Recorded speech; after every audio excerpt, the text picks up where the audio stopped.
L'Université de la Colombie-Britannique est située à Vancouver, à environ 10 km à l'ouest du centre-ville, sur une péninsule surplombant la mer et les plages. L'institution a été créée en 1908 et on a inauguré le campus actuel à Point Grey en 1925. L'université accueille maintenant plus de 40 000 étudiants chaque année. Je ne veux pas verser dans la publicité pour cette université, je veux simplement vous présenter le contexte dans lequel se positionne le nouveau musée de la biodiversité qui ouvrira ses portes sous peu. Alors, voici un peu plus d'informations sur le campus de UBC. Le campus est entouré d'une immense forêt protégée grâce au parc régional Pacific Spirit. Les plages qui l'entourent sont les seules plages où les vêtements sont facultatifs à Vancouver. Pour y accéder, il faut descendre un interminable escalier. Mais la plage est vraiment spectaculaire. Donc, sur le campus, il y a des résidences, des commerces et des cafés, mais tout ce développement menace de plus en plus les forêts environnantes et en particulier la ferme de l'université, un terrain idéal pour la recherche sur les cultures biologiques. Ce qui rend le campus unique, c'est qu'il est situé sur un territoire qui appartient à l'université. Elle est responsable du développement comme une municipalité indépendante de Vancouver. Par exemple, c'est l'université qui décide de bâtir et de vendre des maisons sur ces terrains. Et au prix de l'immobilier à Vancouver, voilà une excellente source de financement pour la construction de nouveaux pavillons universitaires ou de musées. Côté musée, le plus célèbre de UBC est celui d'anthropologie qui vient de subir une cure de jouvence. C'est l'un des musées les plus importants de Vancouver, une attraction touristique en soi, grâce à ses collections d'art autochtones qui sont fabuleuses. Les touristes sont donc souvent amenés à visiter le campus et l'université a décidé de multiplier les offres pour les retenir plus longtemps. Ainsi, le campus possède son jardin botanique, qui est vraiment immense et lié au département de botanique qui y fait de la recherche sur les plantes. Côté touristique, la plus récente addition au jardin est une balade dans les arbres qui vise clairement à attirer un public familial dans ce lieu paisible. Petite parenthèse, le printemps est très actif cette année à Vancouver et les cerisiers étaient déjà en fleurs la semaine dernière. Il y a aussi un autre jardin de style japonais traditionnel qui a été édifié à la mémoire de M. Nitobe, un écrivain et politicien japonais qui est mort en 1933. C'est un endroit paisible où il fait bon se reposer après avoir marché à travers le campus. Jusqu'à maintenant, on a pu voir plusieurs des collections du campus.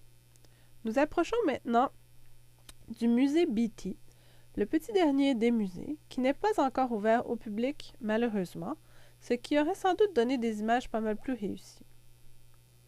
Les collections du Beatty ont été accumulées un peu accidentellement au fil des ans, en fonction des recherches des professeurs de l'université, un peu comme au musée Redpath de McGill.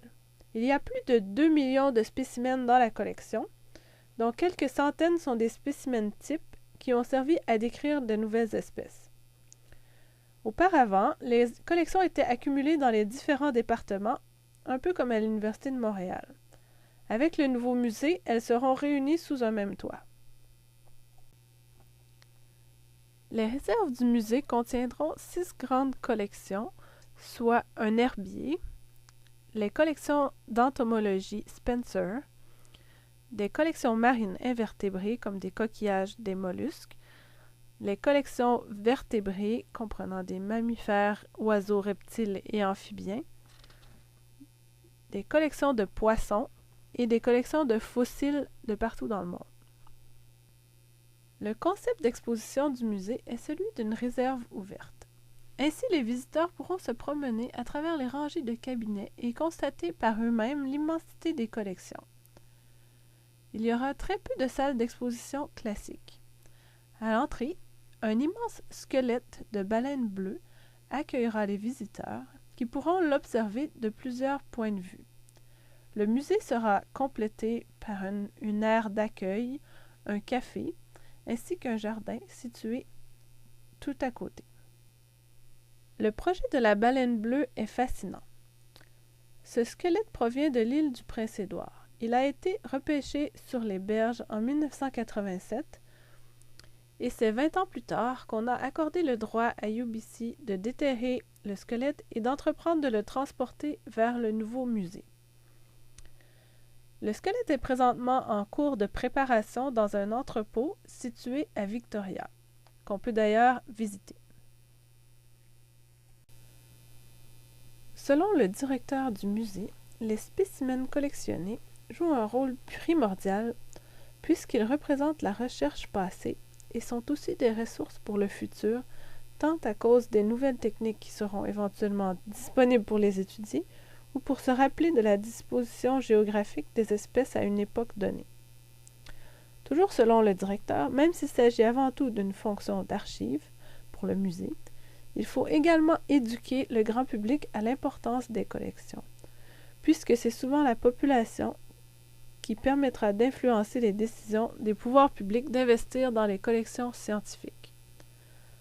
La vision du musée pour les programmes éducatifs est de mettre l'emphase sur la recherche en présentant la collection et les chercheurs. On vise aussi à toucher les gens à travers la beauté des spécimens.